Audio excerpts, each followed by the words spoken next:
Ladies and gentlemen, meet me on the show, this time breaking news. Story about lowering the price of petrol. This is the result.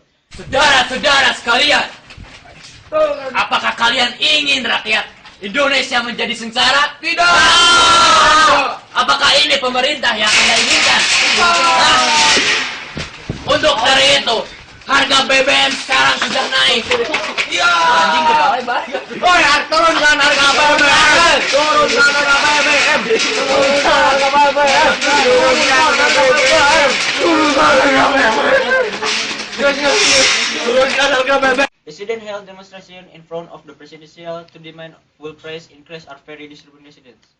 Petrol stock are almost exhausted by people with fuel price middle class citizens, especially public transport drivers, feel uneasy due to feed their families. Among the news from me, I return to Ricky. Among handle news this time and goodbye.